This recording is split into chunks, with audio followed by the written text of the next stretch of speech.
All rise. Court is now in session. The Honorable Soul Pond is now presiding. Put all your cell phones off. No chewing gum. Shut the fuck up. No honor amongst thieves. I'm in a crowded room full of smoke. I got my hand on my wallet, the other on my gun, and my eyes is on the dope. My eyes is on the dope. I heard you looking for me, yeah. Saying I'm a fugitive. I'd rather be free, yeah.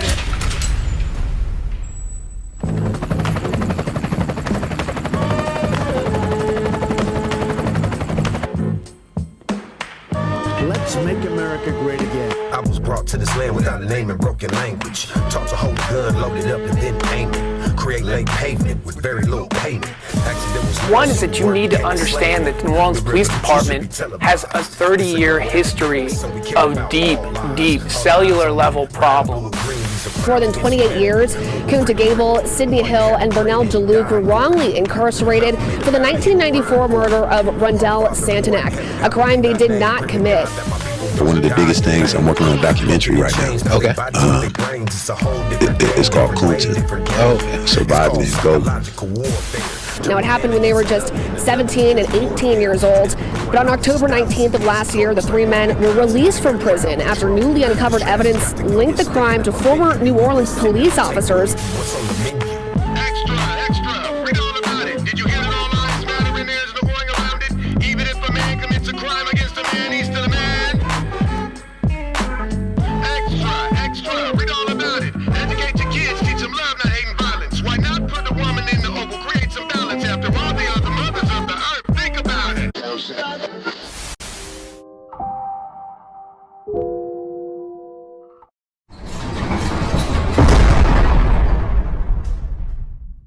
He definitely been there, and that's to say I've been there for his issue. He's been there, in my issues. So he definitely know my struggles. I know his struggles all throughout our whole fucking childhood. This was one that came home that I got, they came straight out off his sentence and went to work, literally trying to get us out of that prison. Literally come out and try to start a movement on getting us out of that prison. So I'll let him, just elaborate on that once everybody get online and we really go in, so.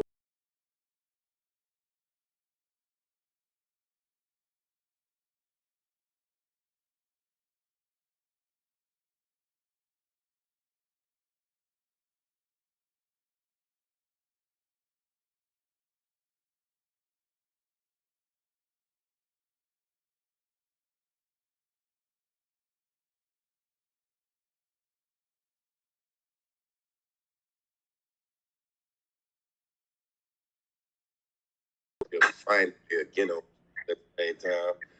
But we trying to hold on to each other and make sure nobody don't fall off. You know what I'm saying? All right, you got Wade right here, Godfather Wade, loved one. Who went in? All right. Hey, I'm Brother Wade. Thank you, man. All right. All right. Let's go, Pro. I'm Sydney, also known as Pro Live. And hi, Coyrie. I'm Jenny. Nice to meet you. I'm Kunta Gable. That's the queen right there. I was gonna let the queen get the, at the top of the mound. That's the queen at the top of the mound, bro. That's what make this thing navigate. That's right. That's the homie wife there. That's his wife in all levels, mentally, spiritually, right. Around the board. She gonna carry the torch for him. So, that's the team, bro. We about to go. Y'all ready? Yeah, so I just want to make a quick note. It's thank you everyone for joining us. We really appreciate your time, Coyrie. Like Kunta said, we have his back to the fullest, 100%. Our goal is to get his story out. Our goal is to fight these 10-2 jury cases. Our goal is to push for parole eligibility for all prisoners, really. Especially juvenile prisoners, and really, like I said, just to get the message out there about Kunta's story and his case and all of these unjust laws in Louisiana. So we appreciate your time. Well, my name is Coyrie Simpson. I'm from New Orleans, Louisiana. I'm from the St. Thomas Projects.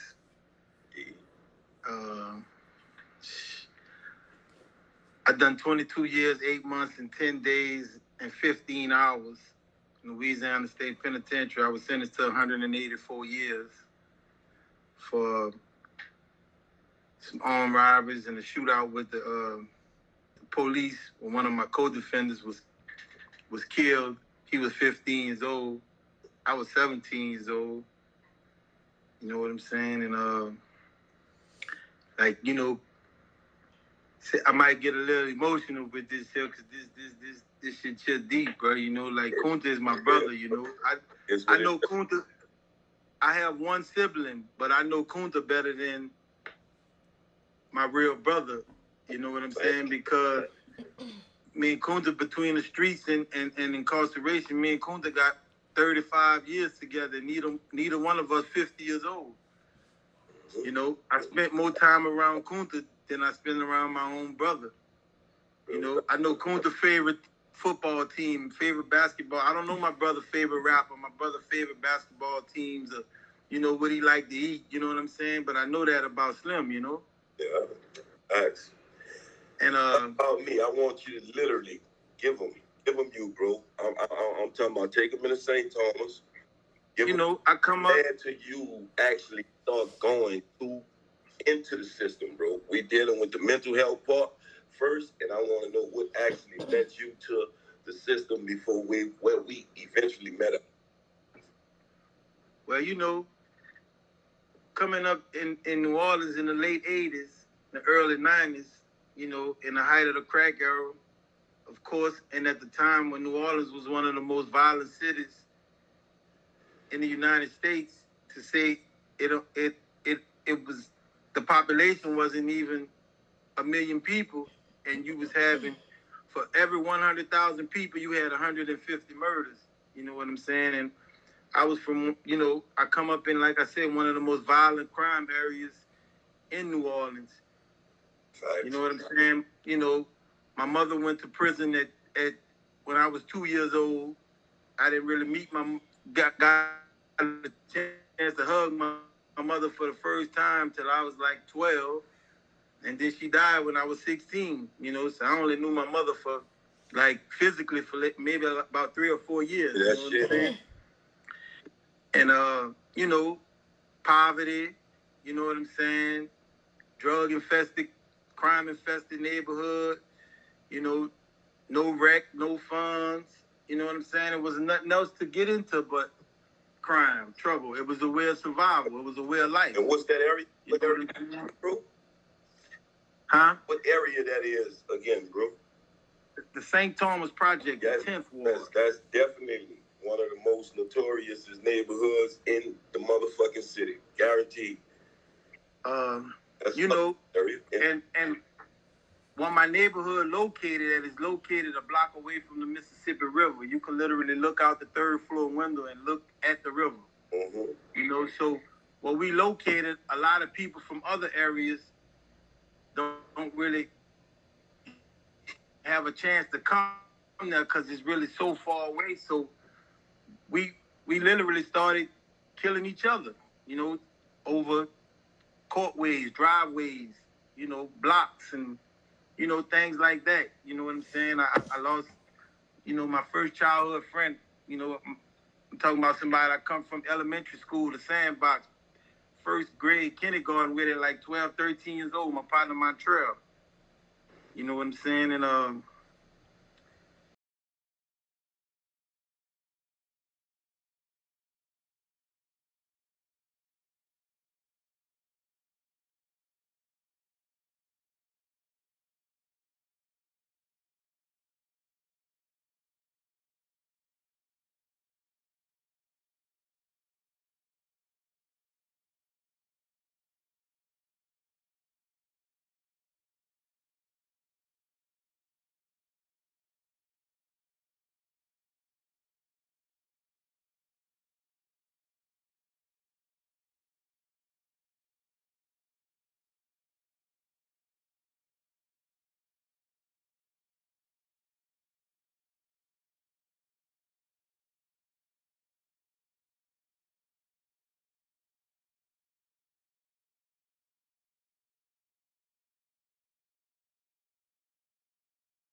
he said that the food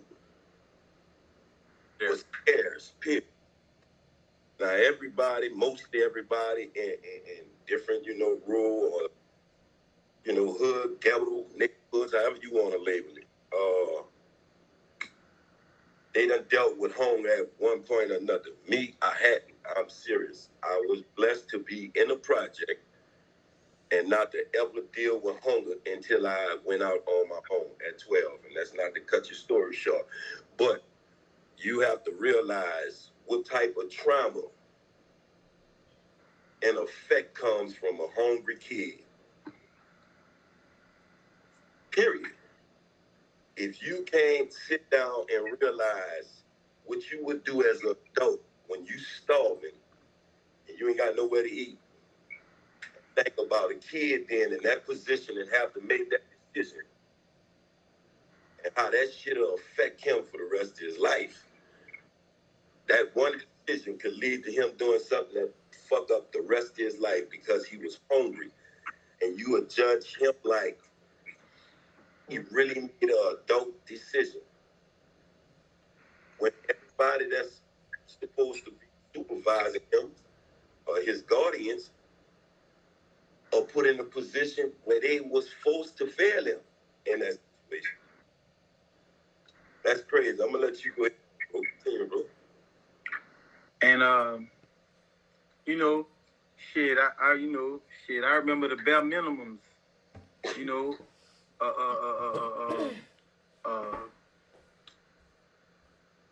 A mayonnaise sandwich, shit, drink a cup of water to swell it up and go your ass to bed, because you got school in the morning, you got a meal at school for sure, you know what I'm saying? So there wasn't no skipping school, You got 2 meals at school for sure, you got breakfast and lunch. You know what I'm saying? So when we get out of school, gotta pray Big G got a piece of bread and some more mayonnaise, to get you over in the morning till school, Of course, when the 90s kicked in, man, the crack era, Lord. That was it. That was it for us in this city. You gotta imagine, crack hit not out west where you have a wide variety, you have space, you have areas where you can actually try to get away from the shit. Yes. You could push them away from it. You could send them places. Bro, we in a fucking bowl, just like Angola. We in a bowl. New Orleans set in a fucking bowl. There's no escape. You know what I'm saying? So there's no way to escape crime. You know what I'm saying? The main streets even have property right there in front of your face, bro. So, it's fucked up situations where, you penalizing these motherfucking kids, us as kids, for all these crimes like we straight adults, like we supposed to understand life fully when our brains is focused on survival, bro. You got motherfucking innocent people getting killed every day. 3 shots because they forced to stay in a fucking box and accept what's going on around them. Because if they fine, if they don't, or if they retaliate, they're going to jail. You know what I'm saying? So you really motherfucking kids coming up in a motherfucking real maze. This is a real matrix. And you fucking our brains, bro. And then you penalizing us without even letting us know the law. It's hard to fathom that somebody strategically planned as far bro. I can go right now into New Orleans area right now, facts, and pull up in any neighborhood and ask one of them young bulls to show me how to get a stick. I need a chopper, I need a stick. I'm gonna break you off. He gonna bring me straight to that motherfucker.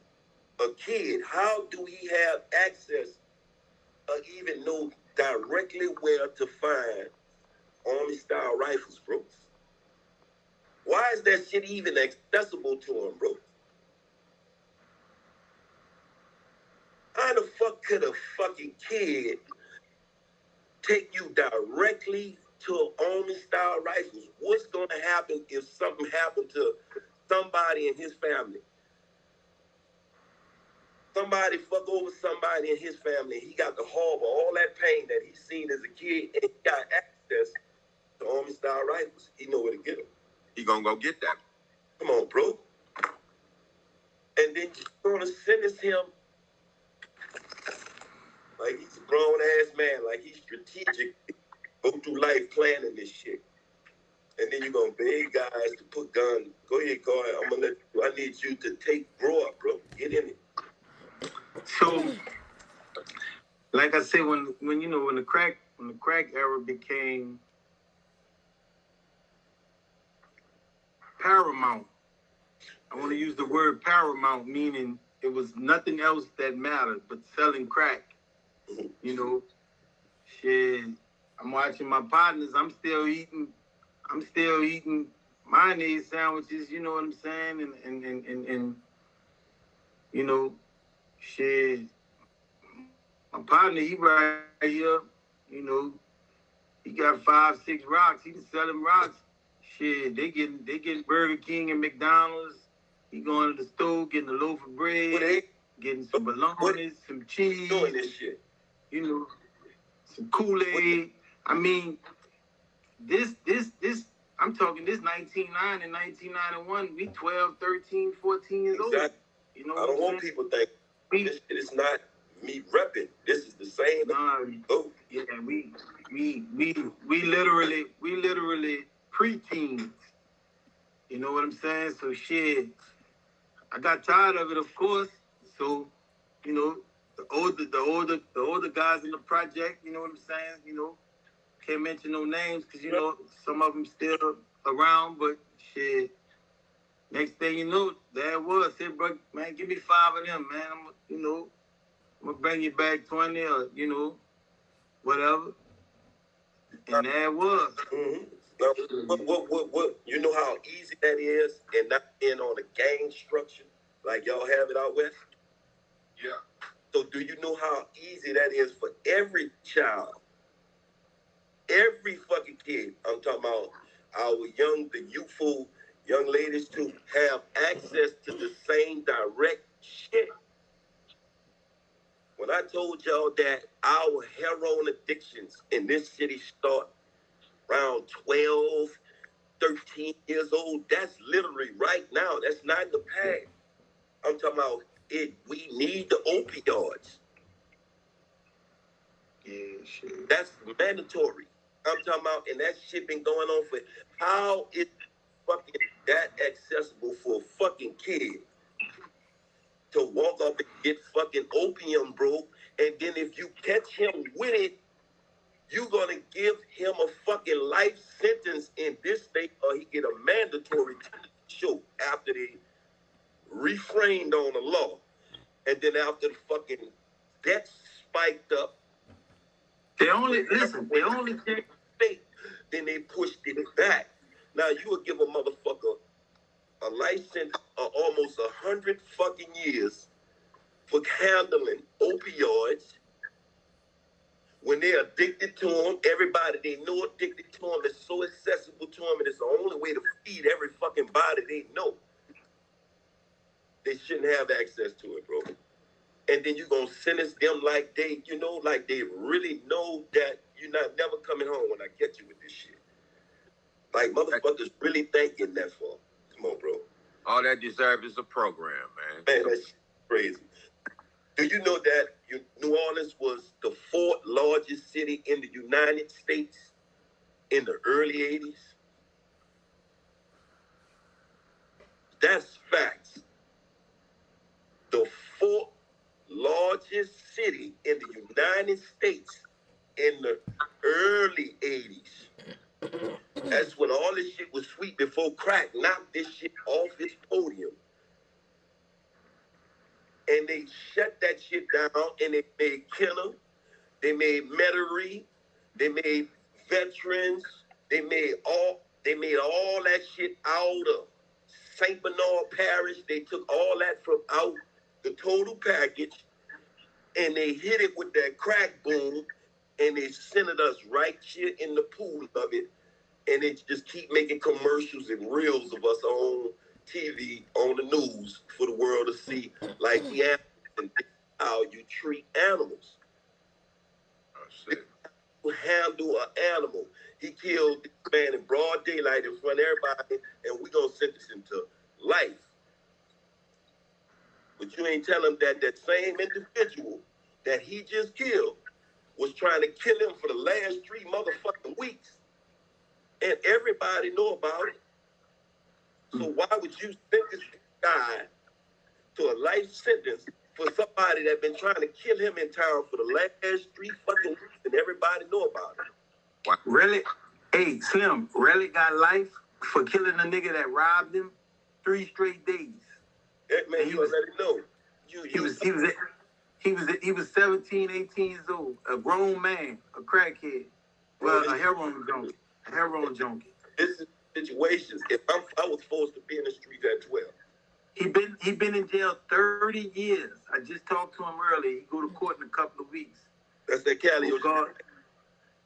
Hope God spares freedom. He been in jail. How you looking? I mean, I hooked him up with my attorney, the guy that got me out of prison. You know, he kind of tied in with the current district attorney who was a defense lawyer. I mean, who also had something to do with Kunta's story. But, I mean, you know, he got an uphill battle. But you know what I'm saying? For the most part, he over the hump. He just got to tie some loose ends together. And the years out of this world. He been in jail since 1994, and he not 50 years old. Oh man, that's crazy. They smoke. I'm talking about, bro. They will put it in the newspaper like the individual that actually violated him in front of the whole town. The person that actually hit the trigger to literally make you turn into something that you wasn't, because he violated your manhood and everything else. Yeah, streets. When you respond, not just in this case, in damn near every case. Okay, so look, they move on their shoulder down here, and they're gonna respond by killing you because the way motherfuckers disrespect you in this motherfucker, bro. So this shit is all set up. This shit is strategically set up. You know what I'm saying? Yes, that's facts, bro. And bro, I do not like the system down here. You know, I wouldn't be a motherfucker down here advocating for nothing they got going on. I'm not for nothing they got going on in the city. I love this motherfucker to death. I love the people. I don't love nothing about the city, bro. None of the events. I don't like people touring to this motherfucker. Or none of that. Because the people don't know. If you come down here and you fucking wind up in the back of that police car, then you know. See, because you ain't never been inside our prison. That part. To see all the guys that's from out of state, from the West Coast, from the East Coast, that come through this motherfucker one time. And get caught up. And they never made it out this bitch, man. Them dudes in that bitch 40, 50 years on the books. Wait, where from California, they can't even reach nobody. Free big land. Don't even know they alive, bro. Free LA. Angola will, that's how they close shit on you, bro. That's crazy. Alley closed still. Man, I'm telling you, bro. They got dudes literally from that motherfucker. Literally. There's not no nigga just repping that shit. Nigga that still got their California accent. Fully can't get a fucking, ain't had a visit in the last 20-something years. Big land. Yeah, that's who I'm talking about. I already told y'all I got about one of my homeboys from out there in the pen. You know, that's Dub, seeing them little homie for real. He really off the hundreds. He really one of them guys. Yeah. He really come up under them fucking nigga Cube and all them. He really off day strip. That man come through this bitch and ain't never made out. This got guys from New York I fuck with. And them dudes they fucked up mentally because they know this is not the way the law works in the United States. Yeah. Bro, what the fuck I got caught up into now? Coyrie, quick question, Coyrie. Pro Left, by the way, Sydney again. On behalf of Phyneworld Entertainment, to the team, to everybody, man, I just want to say to Kunta, Burnell, Sydney, I'm sorry. I can't express that enough. What it meant to survive New Orleans, to be a New Orlean. The more I can converse, the more I engage with people that, overcame those late 80s, those 90s times. It gives you goosebumps. It gives you kind of a vibe that, you don't feel sorry for you guys, but it's kind of like, I commend you guys. You guys are warriors, because I grew up in Georgia. I listened to a lot of New Orleans music in the late 90s. I can relate on some levels that I understand that growing up in the South, the black on white, situation, but then a city like Slim was saying was the fourth largest in the entire country at once upon a time. And to just say crack era hits, the government putting it in these ghettos, they're allowing it to infiltrate families. They're allowing it to divide and conquer families. I can only imagine what, psychologically what goes through your mind. But tell us what it's really like, man, to be a New Orleans, though. Like, I was telling Slim a few nights ago, it's always been one of my bucket lists of places to go.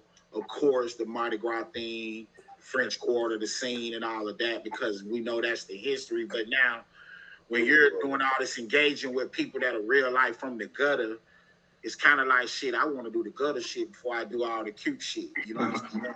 Because that's going to give me more closure and some type of a one-up on the people that ain't really seen that life or really engaged with people that overcame that life. So kind of walk us down memory lane, man, what it's like to really be a New Orleans.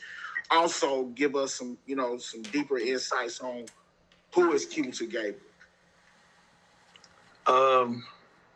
Of course, New Orleans has always been known culturally for their food,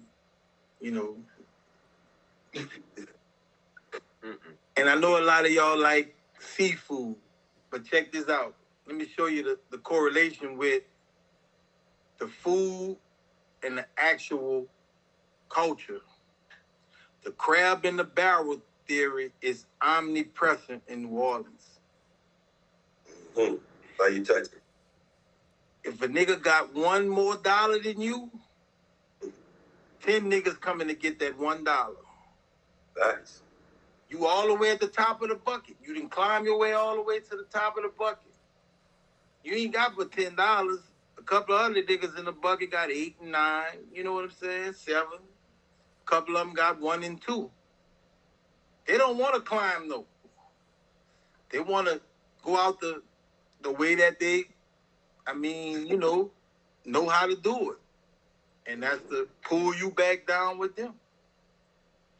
That's the correlation with seafood that everybody loves to eat, that everybody comes down here for the festivals, for the Mardi Gras, you know what I'm saying? But in actuality, and with crawfish is a creature that comes out of the mud. From the bottom.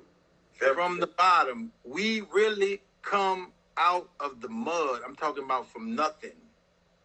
From nothing. Low sea level. You know what I'm saying? So, So, that music thing, bro. Being in the... Give me Thomas in that music.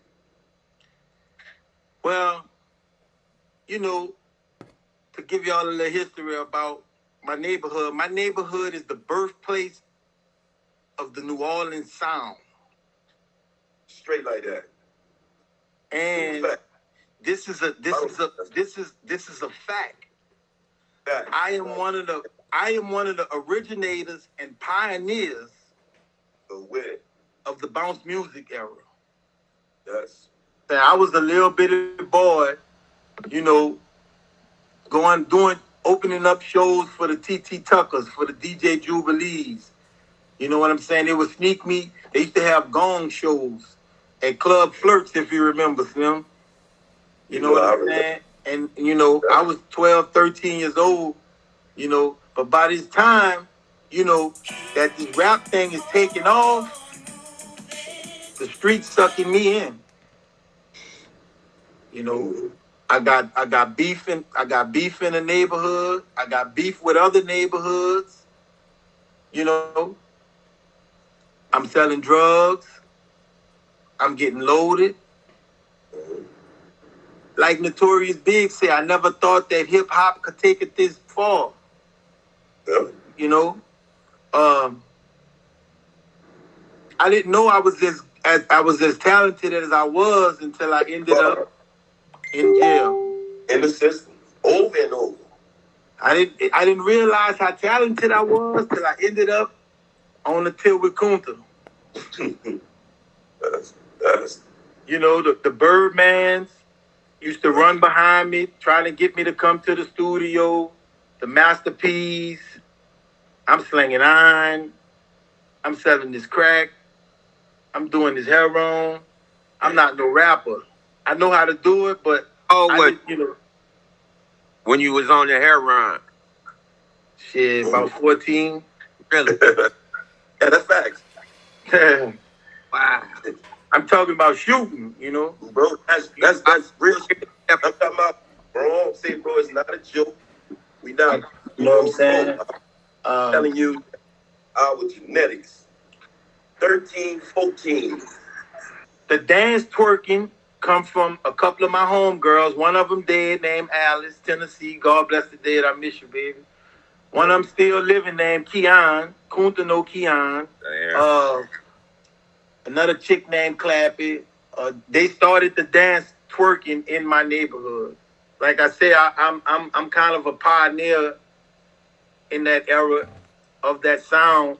You know, not only because it originated in my neighborhood, but you know, like I said, I was good at rapping, but I just didn't, you know, I didn't take it serious. I didn't know. Listen, I can vividly remember one night I'm going to get 2 bags of heroin from his exact words was Coy. Say, bro, man, come to the studio with me. Just come to the studio with me one time. I got a big old 357 on me, and I got a little 25 automatic in my back pocket. Across the street in the car I'm in, I got a SKS with a 50 round, 2 50 round clips taped up. I'm beefing with 2 rival hoods. I'm buying the 2 bags of dope from him. I want to say, give or take, this maybe be February, March 1995. He said, bro, please, bro. He said, man, they can't fuck with you, bro. They ain't never heard your sound. I said, man, give me these 2 bags, man, for $25, bro. He said, man, give me 30, bitch. I want $20 a piece. I said, man, look, man, give me these 2 for 25, bro. I'm going to come to the studio, bro. I'm going to come fuck with something. We going to drop something. As soon as he gave them to me, went in the car, shot a bag, I'm gone. I didn't think rap, you know, I didn't see rap. You know, I'm 17, 18 years old. I'm getting 9 ounces of coke, you know, twice a week. Ain't got no time to rap. You know what I'm saying? I'm taking care of my grandmother, my grandfather. You know, I'm paying the bills. You know, I'm driving right. I got a mouth full of gold teeth. I ain't got no time to go to the studio. I can't do none of this shit in the studio. You know what I'm saying? Yeah. And soon as I go to jail, a year and 2 later, Cash Money explode, No Limit explode. By that time, I got 184 years. At 18, they sending me to the bloodiest penitentiary in the United States. Damn. You know what I'm saying? And that was my rap career. Now, not to cut you off, but damn, man, that's deep, brother. That's deep. So we had a point in this podcast where we really want to touch a lot of bases on mental health, you know, psychologically. What did these events do to you, man? Because it seems like to me, those are life-changing events right there. Not saying picking up a 9-way 2 times a week you were eating good because you were. That's eating good. You know what I'm saying? Knowing the terminology. Knowing the terminology and the language you're talking about. 30 years ago, you getting a 9 twice at 17, 16, 17 years old. That was serious. That's major. What? That's major. Yeah, man. What did it do to you psychologically, man?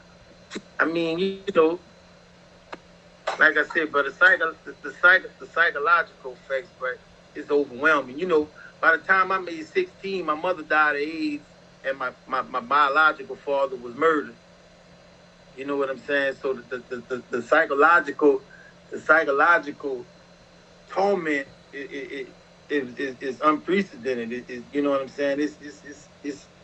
It's unexplainable. You know what I'm saying? But at this time, I mean, do I let it take me under? You know what I'm saying? It sounds crazy because I'm a kid, but I mean, I can't. If I go crazy, I'm lost. You know, I'm in the jungle. You know what I'm saying? I'm in the jungle. War zone. You know, so I can't let it, you know, destroy me. You know, I can only let it make me stronger. Whatever don't kill you back in that time can only make you stronger. Mental health didn't even exist. You know, mental health was something that was whispered. You know, mental health was something that was, oh yeah, okay, we gonna look at this and throw that on the desk. You know, at this time, mental health it wasn't even nowhere a topic, especially for adolescents, a black adolescent. You know what I'm saying? So, and shit, bro. You know, like I said, man, it's crazy, bro. But back to Kunta. I remember, I could vividly remember we was in a youth study center. This had to be like around 1989, 1990. We 12, 13 years old. You know, you was in a one-man cell. At nighttime, they take your pants and shoes. You had to sit your pants and shoes outside the door. So if you did get out the window, you had to run buck naked. So early in the morning, you come out, you get your pants and shoes, you brush your teeth, and you go to the kitchen. So we lining up to go to the kitchen, and I turn and I look. I'm like, damn, man, this dude big as a motherfucker. I know he ain't 12. No, he ain't 13. You know, we all 5'5", 115, you know, 120. Kunta was fucking 6+, 2 something in. You know what I'm saying? Like man, dude might be an adult or something, and he here to scare us. You know? So bam, we go to the kitchen, we eat. It's time to go back to cell because you got to come back to the cell to get ready for school or whatever. So, you know, I'm listening to dudes talk to him and stuff. And I heard somebody call him Kunta. I said, damn, that's the dude name in the Roots movie. So, you know, I got right up on him. I'm like, damn, this dude big as a motherfucker, man. So I asked the dude, I said, bro, he our age? And he like, yeah, he 12, he 13. I'm like, damn, this nigga was a giant. You know what I'm saying? This is also the psychological effect. The juvenile system here in Louisiana is called LTI, Louisiana Training Institute. What did it train us for?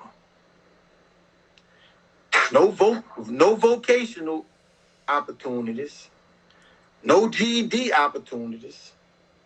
You know, some basic grammar, you know, a little timetables, a little spelling, a little English language arts here and there.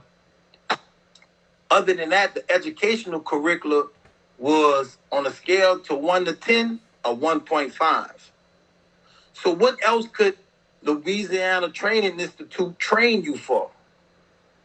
It trained us for Orleans Parish Prison and Louisiana State Penitentiary, which at the time we went was the bloodiest penitentiary in all of the United States. This is what LTI, the juvenile system that me and Kunta went through. You know what I'm saying? This is what we learned how to be men. If a nigga play with you about your manhood, kill him. Damn it. If a nigga takes something from you, kill him. Respect is everything. We learned this as kids, as adolescents, as teens, as preteens. You know, like he said when we first come on, me and Kunta been in every facility possible. The Youth Study Center, which is for 10, 11, 12, 13 years old. CYC, Community Youth Center, is for 14, 15, 16 years old. LTI is for 12 to 21. Up until we got our adult charges, which they tried us as adults at 16 and 17, sent us to Orleans Parish Prison, which at the time was one of the most unsuitable and unconstitutional living conditions for any parish jail in the United States. Y'all got counties, we got parishes. You know what I'm saying? Dudes was getting raped in there. Dudes was getting killed in there. Explain the difference between a parish for people that don't know. Listen, the parish and the county is the same thing. The only reason the word parish is used is because Louisiana is a Catholic state. And the word parish, it comes from parishioner. And parishioner is just a person of the Catholic faith. And the parish is just a group, you know, that's just some old Napoleonic shit that they never ever let go of. You know, out of all 50 states, Louisiana is the only state that don't have counties. They have parishes. And speaking of Napoleon, let's talk about the Napoleon effect, man, because it seems like you're a walking thesaurus, you're a walking dictionary. You're somebody to learn a lot from. The highest grade I completed was the 8th grade. That's like Sydney. Sydney only been to elementary school. Sydney never had a chance to go to middle school or high school. You know what I'm saying? We educated ourselves in prison. We educated ourselves from the newspaper, CNN, and TV, and books. I've done 9 years in a one-man cell in Camp J, one of the most notorious lockdowns in all of the United States. 2017, the United States Supreme Court shut it down because it ruled it unconstitutional to live in. Cruel and unusual. You know, I've done 9 years in a one-man cell. The only thing you can have is a roll of toilet paper, a legal book, and a religious book. You know what I'm saying? So I studied, you know what I'm saying, Louisiana history. I studied, like, you know, how the Napoleonic laws is going to always be prevalent in not only Louisiana but the South period, you know, especially Texas, Louisiana, Mississippi, Alabama. You know what I'm saying? You know, it's just some things that the white folks just not gonna let go because the generations before them, they stuck with it and they not gonna let it go. And they teaching the generations after them to stick with it. And you know, that's why, like, you know, y'all spoke about the 10-2 situation. You know, that's something that was always prevalent, you know, a non-unanimous. Listen, how can you give somebody a life sentence when you got one person? That's what I wanted to know. Or two people who beg to differ. Yeah. We ain't talking about 5 years, 7 years. You facing life or death. That's crazy. How can you have any uncertainty when you're dealing with your life or death? And they've been doing it. And they listen. To be transparent, I'm still in jail right now. You know, I came home. I stayed. I know Kunta just, Kunta told me to share it with y'all to let y'all know. I'm in work release right now. I got 75 days left. You know, I came home. I came home. I stayed home 3 years. Man, I'm on parole forever. I don't get off parole till 2050 or something. You know what I'm saying? Not counting the 22 years, 8 months, and 10 days I served. So you can't. I'm still serving the same sentence. I'm in jail for a parole violation, for being in a car for a dude that had a gun and some drugs, and he took the charge on the scene. Told the cops that I had no knowledge of what was in the car, and I had no involvement in what was in the car, and I still got violated. I've been in here 3 years. So your violation carried what? Huh? Your violation carried what? How much time? No, I didn't get violated. They just added work release as a sanction. Oh, they couldn't violate me because I didn't have a new conviction. All my charges got thrown out in court because my co-defendant exonerated me. Well, even out here, if you was riding with somebody that had a gun, whether you were knowledgeable or not, you would still get violated out here. But the violation carries a year if you're a gang member, you're considered a gang member or something. If I would have got violated, I'm going back to Angola for 30 years. That's crazy. That's where I was trying to. Yeah. If you get violated here, you go back to serve the remainder of your sentence. Listen, I pled guilty. I pled guilty to 45 years just to come home. I was ready to go back to trial. My daughter, who was 4 months, 120 days when I came to prison, she was 23 with a 5-year-old, begged me to take the plea because she was tired of it. She wanted me home. Dang. You know what I'm saying? So I took the plea because of my daughter. I was ready to go back to trial and say, fuck it, because I knew I was going to win. And I was going to sue the piss out of them. You know what I'm saying? But, like I say, I'm still serving a sentence from 1995 for a crime that happened in 1995 after serving 22 years, 8 months, and 10 days. That's some bullshit right there. And I stayed home 3 years. That's crazy. And they still want you, and they still want to keep that DOC number attached to you for forever. Yeah, and they don't. This is how they make it. Listen.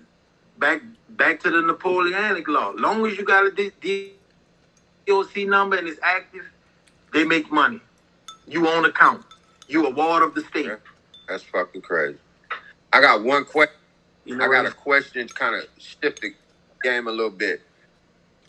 How, since you are very knowledgeable of the law and you're in working with these people, how is it that they avoid opening cases that Lynn Davis has his hands after certain people getting exonerated?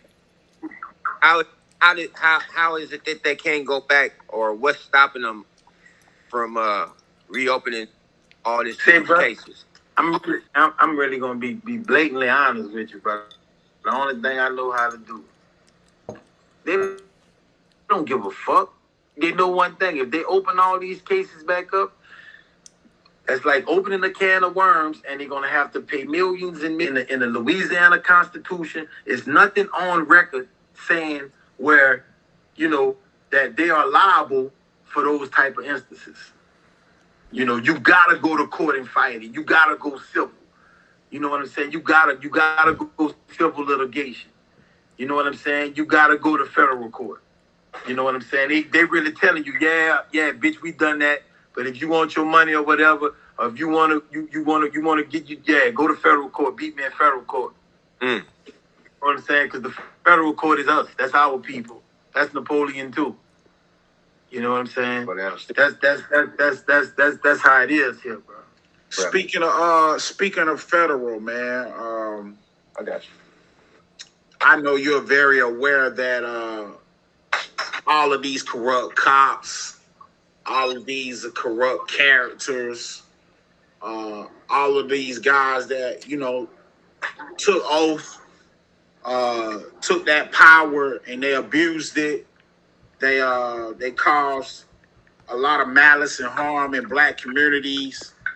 Those wiretaps and the feds being involved. What's your take on that? How important do you feel that's necessary to Kunta's case and just any case in general? Because I'm quite sure you've educated yourself on those kind of things. So give us some feedback about that. I mean, you know, that's the equivalent to DNA. You know what I'm saying? You know, and in the legal jargon, DNA could do two things. It could make you, like, you know, exonerate you, prove you was innocent, or it could break you and really seal your faith. And, you know, them wiretaps in them situations with Lynn and all his cohorts or whatever, you know what I'm saying? You know, that's self-explanatory. You know what I'm saying? And you know, like you know, with Kunta and Burnell and Sidney's situation, you know, I was there. You know what I'm saying? You know, we was all in the same circle. So, you know, everybody, not man, listen, man, everybody. Yeah. This wasn't something that was swept under the rug. Not only everybody in the jail know Kunta Burnell and Sidney didn't kill that man, kill that little dude. Everybody in the city of New Orleans knew Kunta Burnell and Sidney didn't kill that dude. Listen, check this out. All right, I'm gonna give you the distance. I'm gonna give you the distance because I've been to LA before. All right. Just say, for instance, Roscoe's Chicken and Waffles. That's where the crime happened at. They saying Kunta Burnell and Sidney got from Roscoe's and Chicken and Waffles to the Staples Center in Inglewood in 5 minutes. Listen, virtually impossible. You could be in a Lamborghini with jet fuel, and you could be the only Lamborghini in the whole city of LA, and you can't get from Roscoe Chicken and Waffles to the Staples Center in 5 minutes. Not a chance. Yeah, and like I said, the police knew this, the district attorney knew this, the street niggas knew this, as well as the citizens of New Orleans, the people that's not in the streets, the law-abiding citizens. You know, the voters, the teachers, the doctors, the lawyers, you know what I'm saying? The moms, the dads. But guess what? They pushed it. You think they was gonna say something? Hell no. They don't want Lynn Davis to kill him. They don't want Harry Connick to trump him up on some charges. So they're gonna let 3 innocent kids go to prison for the rest of their life because they're scared of all the other Napoleonic ramifications. See, that you know shit what I'm gets saying? Twisted. That shit's twisted in a knot so tight that if you loosen that motherfucker, everything gonna fall out. And like Slim said, look at how it's designed to set up for failure. Yeah. I come home to nothing and nobody. Mama dead, daddy dead, grandma dead, grandpa dead. The only person I come home, I ain't talking about no 3rd or 4th cousins or none of that, you know, you know, I'm talking about blood relatives, immediate family was my brother and my daughter.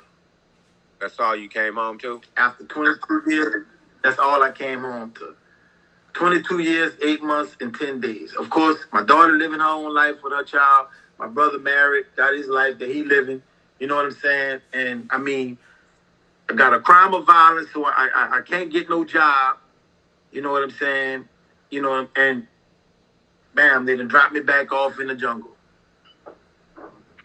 With the DOC number. It's designed for us with a DOC number. And on parole till forever. That's slavery. No help with housing, no help with employment.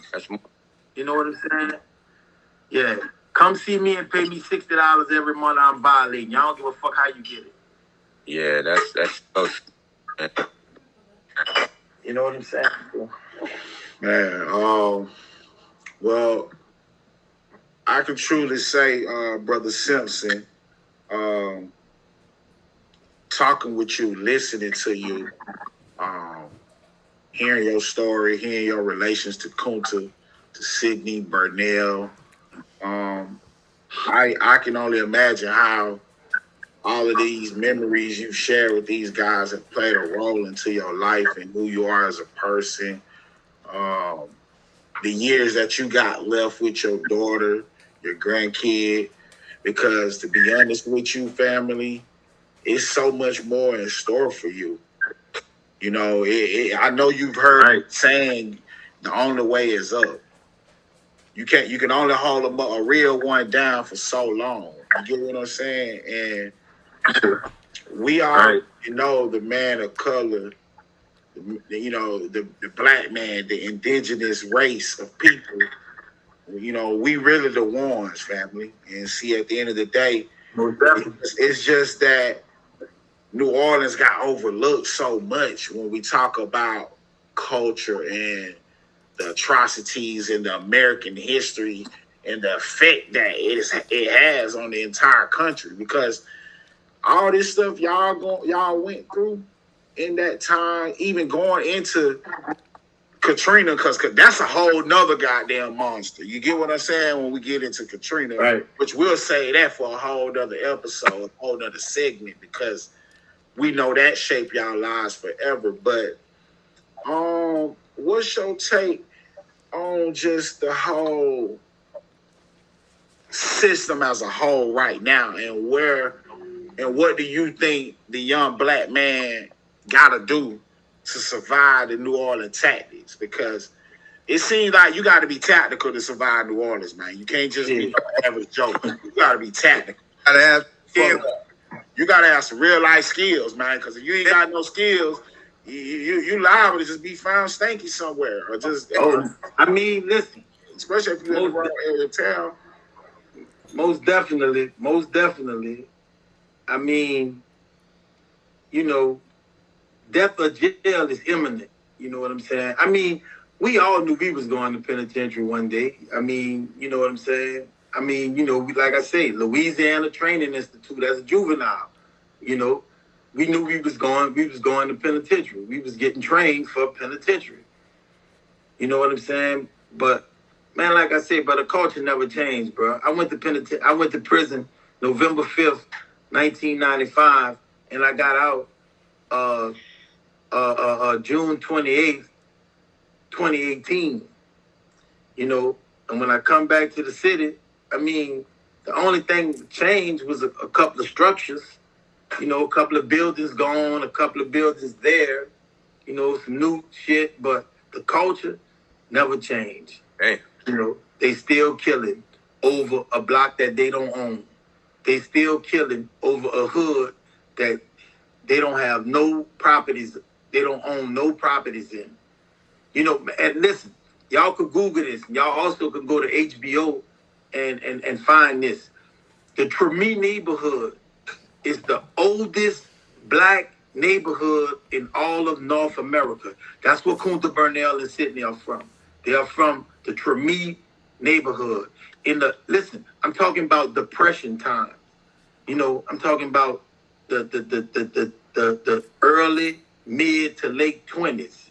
In the Treme neighborhood, you had black businesses, black homeowners. You know what I'm saying? Black bars, black restaurants. You know what I'm saying? Gentrification in New Orleans is 1,000% real. Treme don't even exist no more. All that's white gay clubs, white stores. Can you spell that for me? The true what now? Treme, Treme. It's the oldest black neighborhood in all of North America. And they owned everything in it. They even owned the streets. They bought the streets from the city. So you couldn't even walk, white people couldn't even walk on the sidewalks in Treme. This is something that will never be brought out. You know what I'm saying? White people couldn't even go through Treme. Okay. You know what I'm saying? Just like they was killing us from going in the French quarters and in other parts of New Orleans, you know, where they still had no colors allowed signs and shit like that. Yeah, they couldn't come to our stores. You know, they used to have to pay, you know, us to come get food from our stores. But they show type of shit everywhere in the States. They neutralize any black community. You've seen what they done with Black Wall Street in Tulsa. See, it was hard. I ran across that. Listen, Treme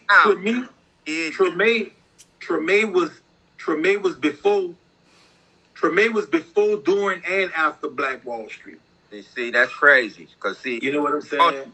A lot of people will never eat Black Wall Street. So in other words, Marcus Garvey had ties to New Orleans as well.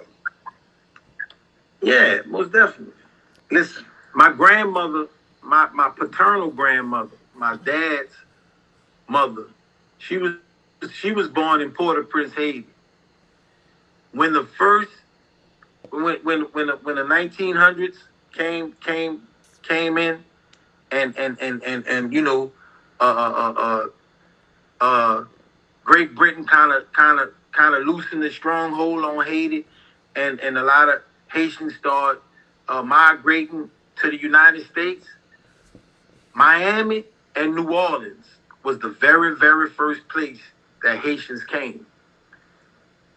You know what I'm saying? That was the very, very first place that Haitians came. But man, it's so much black culture that's connected to New Orleans that the public that has been suppressed from the public. I'm not just talking about music or food or, you know, I'm talking about inventors. Listen, in 1811, the first slave revolt, you can Google this, the very, very, very first slave revolt after the transatlantic slave trade, the very, very first slave revolt in 1811 happened in New Orleans. They marched about 40 miles and they killed about 15, 20 of them motherfucking Ku Klux Klan motherfuckers. They ain't had nothing but some knives, and some cane knives, and some sticks, and some, you know, hand-to-hand combat. The very, very first slave revolt in all of North America happened right here in New Orleans. Google it. Listen, everything I'm telling you, I be wanting motherfuckers to know that I'm, you know, that I'm what I'm talking about is law. That's why when I tell you to Google it, go look at it. You know, I don't like to just be talking. You know what I'm saying? You know, this shit I done studied. You know, man, say, bro, I've read over 10,000 books easily. Like I said, I've done 9 years in a one-man cell. You know, and that's all I used to read was history books and law books. Of course, trying to learn about my culture and my people and get out of prison. You know what I'm saying? The Nile Valley Civilization, The Origin of Man, Dr. Sheep Anti-Diop. Man, I could just, you know. But anyway, like I say, it's so much. It's so much. Look, jazz started in Tremay, in the Tremay neighborhood. That's what the birthplace for jazz at. You could Google Congo Square. That's where the slave revolt started at. You know, that's Harris Casino and all that shit that they started. They slowly but surely destroying Congo Square. You know, but that's where the first slave revolt in North America. You know, it happened right here in New Orleans. That's it. You know, so and you know, like I said, that then you know, blood of a slave, heart of a king. That's the old Nas song.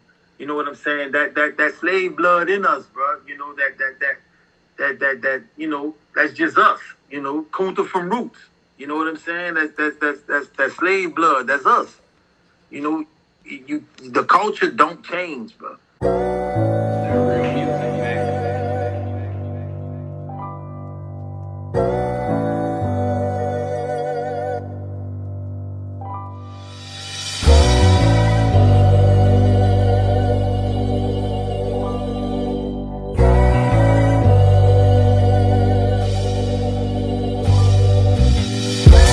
Picture where everybody around you agreeing with you, and that's how I see it.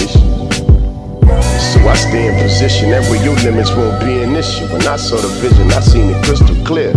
I'm on my 24th year, ain't a rule you can enforce here.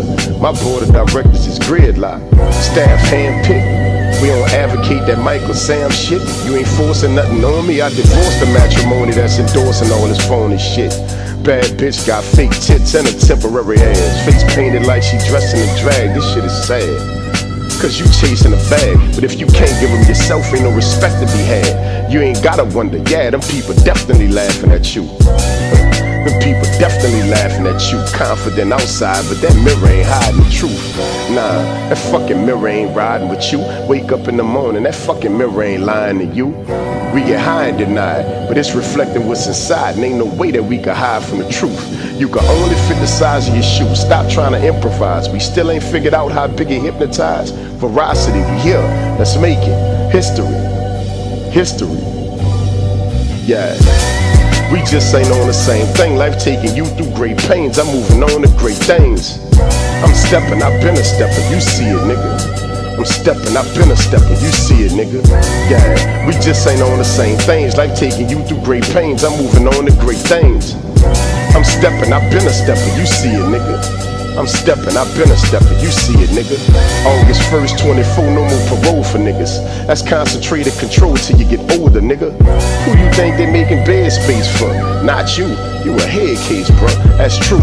They saturated the Similac. Take us away from mama love, it's how they been killing blacks. Gotta take shots to go to school, what the fuck they putting that? Give me the flu to stop the flu? Nah, doc, I'm stopping you. I was breastfed, and I choose to control how I'ma lay down in my dead bed. Like having a good head on your shoulder, but your neck dead. How is you gonna breathe if your girl pregnant for you? That's a problem for your seed. Cause in this world, when this bone's a place you probably won't be. The statistics show. In case you ain't know, we the statistics, whoa. Con care.